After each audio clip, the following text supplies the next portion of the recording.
After 87 minutes of very competitive play, we have a tie. In the event of a tie, we move into a sudden death round.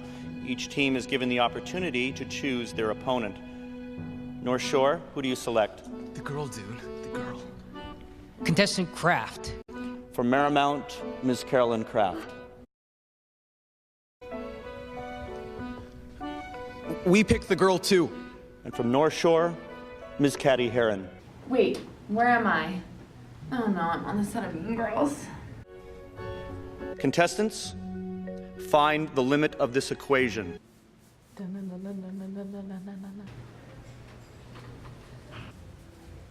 Close. The limit is -1. Oh no, I'm gonna lose. Mr. Vieira would be so disappointed. Answer is incorrect.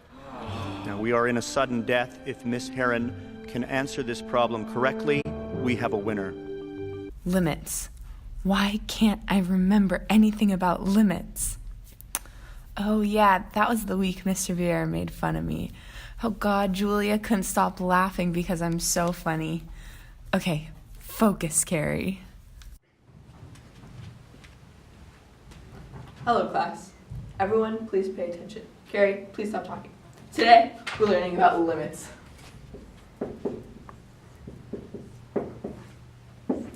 First of all, the right and left limit must agree for there to be an actual limit with a capital L. The standard equation for a limit is, if you're trying to find a limit as x approaches c, which is going to be the value that's always here in this place, of f of x equals the L. One way to find limits analytically is you can make a table using a graph. Always use a graph. If you have no other option, just use the graph, guys. Okay, graphing is everything. Alright, class, one way to find limits analytically is to make a table with the x values close to the c value and surrounding the c value. Here's an example. Solve this problem.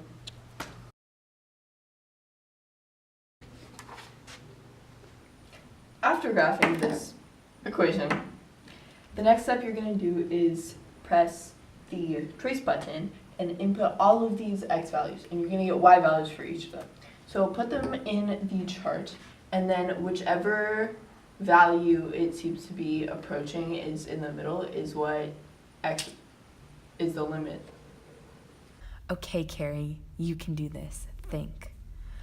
OMG! The next thing Mr. Vieira wrote on the board was limits does not exist. Well, if the right limit is different from the left limit, the actual limit does not exist.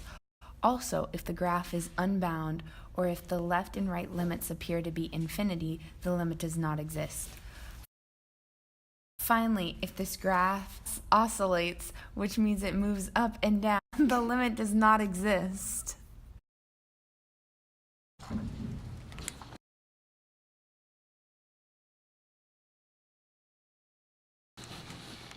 The limit does not exist! Our new state champions, the North Shore Mathletes.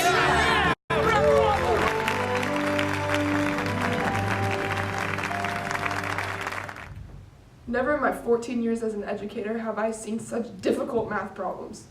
I got parents calling me on the phone asking if their daughter will fail. I ought to cancel the final. No! I'm not going to do that because the final has already been made. But don't think I'm not going to let you all fail. Now, what the young ladies of this grade need is a math review, and you're going to get it right now. I don't care how long it takes. I'll keep you here all night. We can't keep them past 4.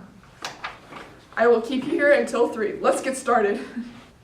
For finding the limit of a polynomial function, you can plug in c as long as the function is continuous. Yeah, I can't do the rest. Mr. Vieira, you are a successful, intelligent, graceful man. I am. There has to be something you can do to say to these young ladies, something to help them pass their final. Okay. Now let's talk about rational functions. They aren't continuous, but you can plug in c unless it makes the denominator equal to 0. Mr. Vieira made some of the students who didn't pay attention in his class write out apologies to him and the other students and read it in front of our class to help us learn what not to do. Gretchen, I'm so sorry for laughing at you when you couldn't figure out the limit of a function involving radicals. All you had to do was plug in C, unless it ends up an imaginary number, which is when you take the negative root of a number. And I'm sorry I told everyone about it, and I'm sorry for repeating it now.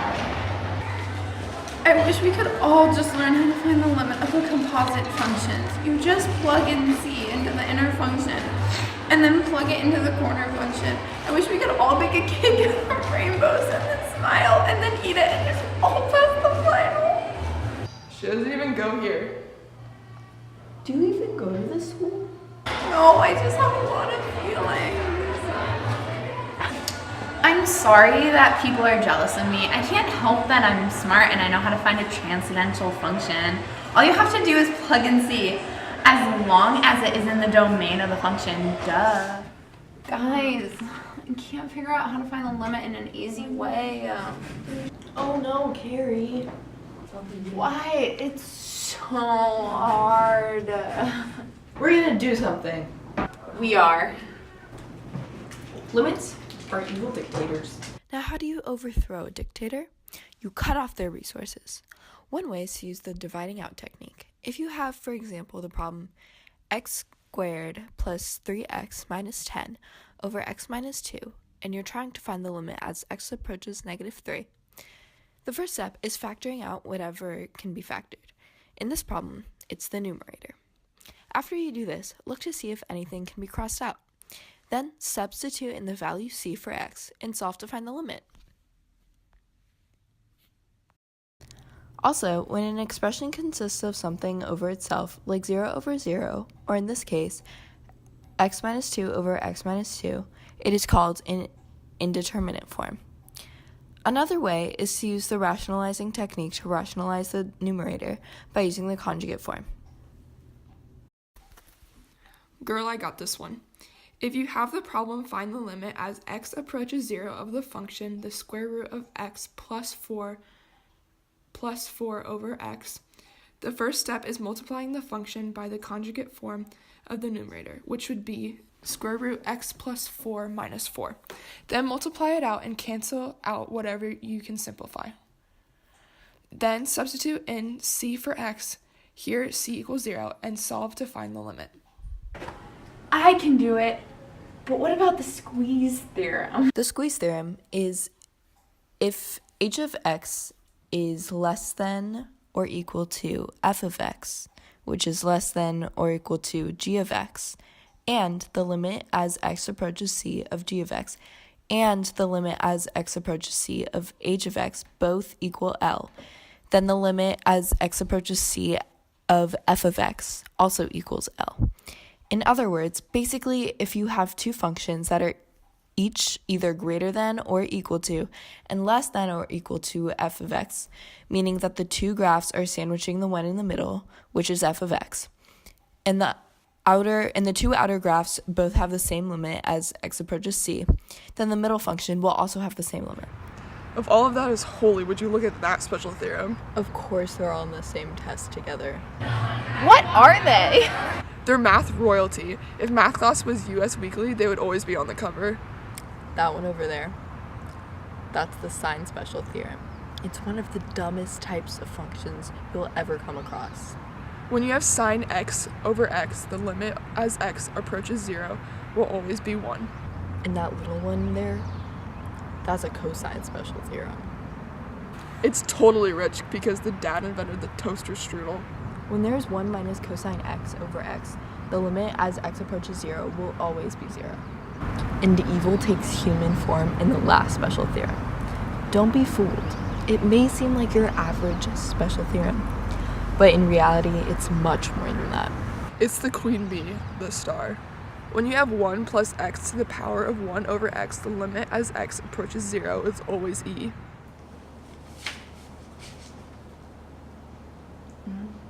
Dude, you fell asleep for like an hour. Are you okay? Are you okay? Yeah.